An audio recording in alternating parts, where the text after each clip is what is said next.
Good afternoon, everybody. It is January 21st, 2023. We are in the Old Testament, and we are in the book of Genesis, and we're going to read chapter 20. So where are we at in the narrative? Well, we just saw the destruction of Sodom and Gomorrah, and I was talking about the past, that path of evil that runs from Adam. Hey, we saw that go straight through Sodom. That's that wide path that leads straight to the pit of fire. As Christians, we're pretty good at seeing that and saying, well, I shouldn't go that way. Then we saw the path that goes through Lot and his life, and that's probably the one that we end up on most of the time.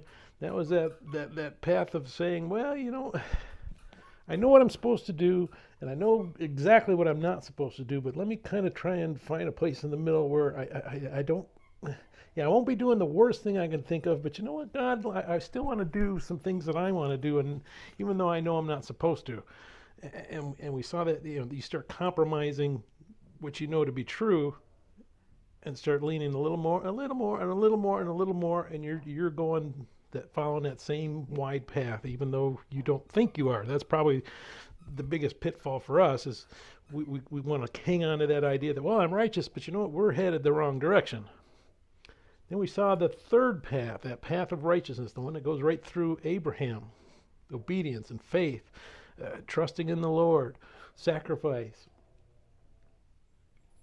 As Christians, I guess we can see that path, but one of the problems we have is that a clean path? Did we never stumble when we're on that path? Well, no, not necessarily. In fact, we're going to see Abraham stumble right here in chapter 20.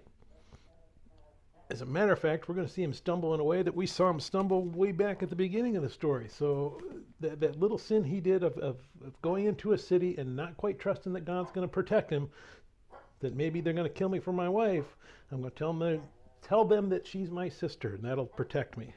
Well, here we are. I mean, that was back when he was 30. Here he's 100 years old. They're still telling that lie every time they go into a city. In fact, as we listen to this story, it's become a habit, that little teeny, it was just a little teeny sin, but it's been done so much, it's just a habit. He just does it as soon as he walks in. Is there any really need that he needs to lie about Sarah being his wife when he's 100 years old and she's 90? Probably not. But he's still doing it. So there's that problem with those little sins. They get in there and they become habits, and it gets harder and harder to root them out. So if I'm going down that path of righteousness, are there still going to be little sins that I got to work on? You betcha. Just if Abraham had to work on them, I got to work on them too. But Abraham's on that path. He's moving. He goes a few steps down the path. Maybe he goes back a couple, but he's still moving down that right path. He's still moving down that path of Jesus. So yeah, we stumble, we get back on track. That's what it means to be a Christian. Not that I'm perfect, but that's where I'm striving to go. So let's go ahead, and we're going to read Genesis chapter 20. And Abraham journeyed from there to the south and dwelt between Kadesh and Shur and stayed in Gerar.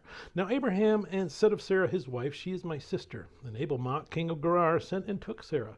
But God came to Abelmach in a dream by night and said to him, indeed you are a dead man because of the woman whom you have taken, for she is a man's wife. But Abelmach had not come near her, and he said, Lord, will you slay a righteous man also? Did he not say to me, she is my sister? And even she herself said, he is my brother. In the integrity of my heart and the innocence of my hands I have done this. And God said to him in a dream, yes, I know that you did this in the integrity of your heart, for I also withheld you from sinning against me. Therefore I did not let you touch her. Now therefore restore the man's wife, for he is a prophet. And he will pray for you, and you shall live. But if you do not restore her, know that you shall surely die, and you and all who are yours. So Abelmach rose early in the morning, called all his servants, and told all these things in their hearing. And the men were very much afraid. And Abelmach called Abraham and said to him, what have you done to us? How have I offended you, that you have brought on me and on my kingdom a great sin? You have done deeds to me that ought not to be done. Then Abelmach said to Abraham, what did you have in view that you have done this thing? And Abraham said, because I thought, surely the fear of God is not in this place, and they will kill me on account of my wife. But indeed she is truly my sister. She is the daughter of my father, but not the daughter of my mother, and she became my wife. And it came to pass, when God caused me to wander from my father's house, that I said to her, this is your kindness that you should do for me. In every place, wherever we go, say of me, he is my brother. Then Abelmach took sheep, oxen, and male and female servants, and gave them to Abraham, and he restored Sarah his wife to him. And Abelmach said, see, my land is before you. Dwell where it pleases you. Then to Sarah he said, Behold, I have given your brother 1,000 pieces of silver. Indeed, this vindicates you before all who are with you, and before everybody. Thus she was rebuked. So Abraham prayed to God, and God healed Abimelech, his wife, and his female servants. Then they bore children, for the Lord had closed up all the wombs of the house of Abimelech because of Sarah, Abraham's wife. May God bless the reading of his word. May God bless you. Bye.